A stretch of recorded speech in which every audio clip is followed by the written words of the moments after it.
Hello friends, నమస్తే. అయితే friends, ఈ వీడియోలో మనమైతే ఐఎండీ ఈ వర్షాల గురించి ఏం చెప్తా ఉంది, వర్షాలు కేరళకి ఎప్పుడు తాకుతున్నాయి, ఆ తర్వాత అక్కడి నుంచి మనకు రావడానికి ఎంత టైం పడుతుంది, ఆ తర్వాత ఈ సంవత్సరం వర్షాలు ఎలా ఉండబోతున్నాయి, మనం పత్తి కానీ పంటలు కానీ సోయాబీన్ కానీ మిరప కానీ ఇవన్నీ ఎప్పుడు పెట్టుకోవాలంటే పంటలు ఎప్పుడు పెట్టుకోవాలనే పూర్తి సమాచారం మనము ఈ వీడియోలో అయితే తెలుసుకుందాం. కాబట్టి ఖచ్చితంగా ఈ వీడియో మీరైతే చివరి వరకు అయితే చూడండి. చాలామంది అడుగుతున్నారు, అన్న వర్షాల గురించి వీడియో చేయి, వర్షాలు ఎప్పుడు వస్తున్నాయని వీడియో అని చెప్పేసి చాలామంది అడుగుతూ ఉన్నారు. కాబట్టి ఈ వీడియో అయితే చేయడం జరుగుతుంది. కాబట్టి ఖచ్చితంగా ప్రతి ఒక్క రైతు ఈ వీడియోని లైక్ అయితే చేయండి అన్నమాట. ఫస్ట్ అయితే ఐఎండీ ఈరోజు 27 మే అన్నమాట. అయితే ఇది రెండవసారి అంటే పూర్వానుమానం, అంటే ఏదైతే ఫస్ట్ ఐఎండీ రిపోర్ట్ వచ్చేసి మనకు 1వ ఐఎండీ రిపోర్ట్ వచ్చేసి ఏప్రిల్ 15న రావడం జరిగింది. ఇప్పుడు రెండవది వచ్చేసి మే 27న ఈరోజు అయితే రావడం జరిగిందనమాట.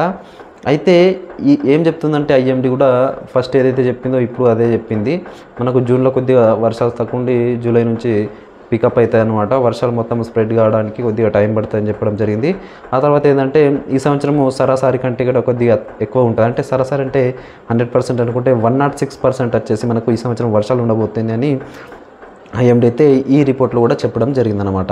ఇక ఐఎండీ ఏం చెప్తా ఉందంటే 31 మే వరకు అయితే కేరళకైతే ఈ నైరుతి ఋతుపవనాలు తాకబోతున్నాయి అని మనమైతే ఇక్కడ గమనించవచ్చు అనమాట. అంటే మే 31కి అయితే కేరళకైతే తాకుతున్నాయి. ఆ తర్వాత మనకు తెలుగు రాష్ట్రాల్లోకి రావడానికి కొద్దిగా టైం అయితే పడుతుంది. అయితే చాలా అనుకూలంగా వాతావరణం అనేది చాలా అనుకూలంగా ఉందని ఇక్కడైతే చెప్తా ఉన్నారు. అయితే ఇంకోటి ఏంటంటే మనం పేరు పెట్టడం జరిగింది, ఈ రేమల్ తుఫాన్ ప్రభావంతో ఆంధ్రప్రదేశ్ ఆ తర్వాత తెలంగాణలోని కొన్ని జిల్లాల్లో వర్షాలు అయితే పడతాయన్నమాట. అయితే ఇవి నైరుతి ఋతుపవనాల వల్ల పడుతున్న వర్షాలు కావు, రైతులు గమనించండి. ఇక్కడ వర్షాలు పడుతున్నాయని చెప్పేసి చాలామంది రైతులు అంటే పంటలు విత్తడానికి చాలామంది రైతులు సిద్ధమవుతూ ఉన్నారు. కొన్ని ప్రాంతాల్లో పెడుతున్నారని కూడా నాకైతే కాల్స్ అయితే రావడం జరిగింది.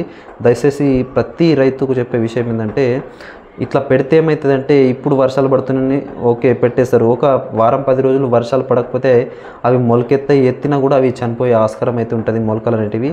కాబట్టి ప్రతి రైతు ఎవ్వరు కూడా ఇప్పుడైతే వర్షాధారం పైన పెట్టే ప్రతి రైతు కూడా ఇప్పుడైతే మీరైతే ఖచ్చితంగా ఈ ఏదైతే ఇప్పుడు పడుతున్న వర్షాలకు ఖచ్చితంగా ఎవరు కూడా మొలకలు అంటే పత్తి విత్తనాలు అయితే విత్తకూడదనమాట. ఎప్పుడైతే నైరుతి ఋతుపవనాలు ఎప్పుడైతాయో అప్పుడు మాత్రమే మీరైతే విత్తాల్సి అయితే ఉంటుంది. ఇక్కడ కూడా మనము ప్రతి రైతు ఏంటంటే ఇప్పుడు ఈ సంవత్సరం ఏంటంటే కొద్దిగా ఎర్లీగా వస్తున్నట్టు వార్తలు అయితే వస్తూ ఉన్నాయి. అయితే ఏదైతే మనకు 31 మే రోజు కేరళకైతే నైరుతి ఋతుపవనాలు తాకుతాయి. ఆ తర్వాత అక్కడి నుంచి రావడానికి మనకు ఒక వారం 10 రోజులు అయితే పడతాయి అనమాట. అంటే మనకు సరాసరిగా జూన్ 8, 9, 10, 12 టైంలో కొద్దిగా వర్షాలు అయితే పడతాయి. అయితే సడన్గా 1-2 వర్షాలు పడగానే ఎవరు కూడా పత్తి విత్తనాలు అయితే పెట్టద్దు అనమాట. ఎందుకంటే ఇన్ని రోజులు మనకు సమ్మర్ ఉండే కాబట్టి చాలా హీట్ ఉండే కాబట్టి ఎంత పెద్ద వర్షం పడ్డా కూడా మొత్తం వాటర్ అనేది భూమి అనేది అబ్జర్వ్ చేసుకుంటుంది. కాబట్టి అక్కడ మన తడి అనేది పెద్దగా ఏర్పడదు అనమాట. మంచి తడి ఏర్పడిన తర్వాతనే మీరైతే పత్తి విత్తనాలు అయితే పెట్టుకోండి. అప్పుడే మనకు మంచి జర్మినేషన్ రావడానికి ఆస్కారం ఉంటుంది. ఇంకోటి ఏంటంటే చాలామంది రైతులు పొడి దుక్కుల్లోనే పెడతా ఉంటారు. పొడి దుక్కులో పెడితే ఏమవుతుంది కనుక మనం చూసుకున్నట్లయితే, ఒకటైతే ఆ భూమిలో ఉన్న హీట్కు జర్మినేషన్ పర్సంటేజ్ తగ్గిపోతుంది. ఇంకోటైతే మనం పొడి దుక్కులో పెట్టినప్పుడు ఒక వర్షం పడ్డది, మామూలుగా వర్షం పడితే కూడా వాటికి అంకురు వస్తుంది అనమాట. అంటే జర్మినేషన్ వస్తుంది. జర్మినేషన్ వచ్చి మళ్ళీ వర్షం పడకపోతే మళ్ళీ మొలకలు చనిపోవడానికి ఆస్కారం అయితే ఉంటుంది అనమాట. కాబట్టి ఒక మంచి వర్షం పడ్డ తర్వాతనే మీరైతే అంటే 1, 2, 3 వర్షాలు పడ్డ తర్వాత మీరైతే పెట్టుకుంటే మీకైతే మంచి జర్మినేషన్ వచ్చి అంటే మీరైతే నష్టపోకుండా ఉంటారనమాట. ఇదొకటి అయితే గమనించండి అనమాట. అయితే ఈ సంవత్సరం కనుక మనం చూసుకున్నట్లయితే వర్షాలు అయితే బాగానే ఉన్నాయి, కానీ జూన్లో కొద్దిగా తక్కువ ఉన్నట్టయితే మనకైతే తెలుస్తూ ఉంది. సో ఇది ఏంది డీటెయిల్స్ అనేది మనము ప్రతిరోజు ఈ వెదర్ రిపోర్ట్కి సంబంధించిన న్యూస్ అయితే తెస్తూ ఉంటాం. ఇక్కడ నుంచి కంటిన్యూగా మీకోసం అయితే ఏంది అనేది తెస్తూ ఉంటాం. కాబట్టి ఖచ్చితంగా మన ఛానల్ సబ్స్క్రైబ్ అయితే చేసుకోండి. అయితే ఈ సంవత్సరం అయితే వర్షాలు 106% ఉన్నట్టయితే మనకైతే ఐఎండీ అయితే చెప్పడం జరిగింది. కాబట్టి మనకైతే జూన్లో మనం కొద్దిగా ఆచితూచి ఈ విత్తనాలు అయితే పెట్టాల్సి ఉంటుంది. ఈ సంవత్సరం ఏంటంటే మనకు విత్తన రేట్లు కూడా చాలా వరకు పెరిగినాయి. ఒకసారి పెట్టిన తర్వాత మళ్ళీ అవి మొలవకపోతే మళ్ళీ ఇంకోసారి తీసుకోవాల్సి అయితే ఉంటుంది. కాబట్టి అలాంటి ప్రాబ్లం రాకుండా మనము ఒక మంచి వర్షం పడ్డ తర్వాతనే మీరైతే పెట్టుకోండి. ఇక నైరుతి ఋతుపవనాలు ఎప్పుడు వస్తాయని కనుక మనం చూసుకున్నట్లయితే జూన్ 8 నుంచి 12 మధ్యలో తెలుగు రాష్ట్రాల్లో వచ్చే అవకాశం అయితే ఉందన్నమాట, తెలంగాణలో ముఖ్యంగా. అయితే ఇది సఫిషియెంట్గా అయితే పడది అని చెప్పేసి ఐఎండి కూడా చెప్తా ఉందన్నమాట. అంటే సఫిషియెంట్గా అంటే మనకు పంట అంటే ఏదైతే పత్తి కానీ ఇతర పంటలు పెట్టుకునేంత సఫిషియెంట్గా అయితే పడది అని చెప్పేసి ఫస్ట్ స్టార్టింగ్లో అయితే పడదని చెప్తా ఉన్నారు.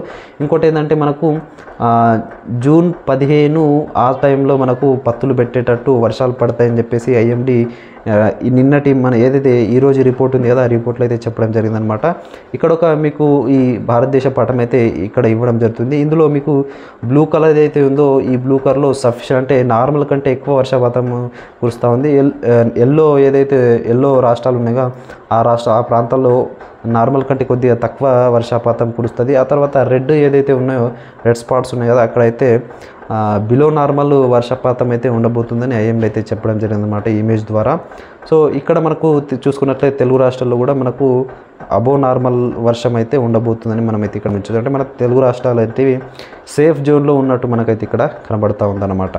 సో ఈ మాన్సూన్ అప్డేట్ గురించి అయితే ఇంతే మనకి ఇన్ఫర్మేషన్ ఉంది. సో ఇంకా ఏమైనా ఇన్ఫర్మేషన్ ఉంటే ఖచ్చితంగా మీకు తెలియజేసే ప్రయత్నమే చేస్తా. త్వరలోనే మళ్ళీ ఒక వీడియో అయితే చేస్తా. ఈ వీడియోలో ఏం తెలుసుకుందామంటే ఖచ్చితంగా మనకు మే 31 కల్లా మనకు కేరళకు నైరుతి ఋతుపవనాలు అయితే వస్తూ ఉన్నాయి. ఆ తర్వాత అక్కడి నుంచి రావడానికి మనకు వాతావరణం అయితే చాలా వరకు అనుకూలంగా ఉందని అయితే చెప్తా ఉన్నారు. సో ఇంకా ఏదైనా తుఫాన్లు గిన ఇట్లాంటి అడ్డుపడితే కొద్దిగా లేట్ కూడా కావచ్చు. కాబట్టి ఏదైనప్పటికీ మనకు జూన్ 15 లోపు మనకైతే వర్షాలు అయితే వచ్చేస్తాయి. కాబట్టి ఖచ్చితంగా మీరు సిద్ధమై అయితే ఉండండి. అంతకుముందు అయితే మనకు అంటే మామూలుగా వర్షానికి జూన్ 1st వీక్లో అయితే ఎవరైతే ఈ వర్షాలు అంటే పొడి దుక్కులు అయితే ఎవరైతే పత్తులు అయితే పెట్టకండి. ఇది ఒకటైతే గమనించండి. సో ఇలాంటి వీడియోల కోసం మన ఛానల్ ఇప్పుడే సబ్స్క్రైబ్ చేసుకోండి. Thank you.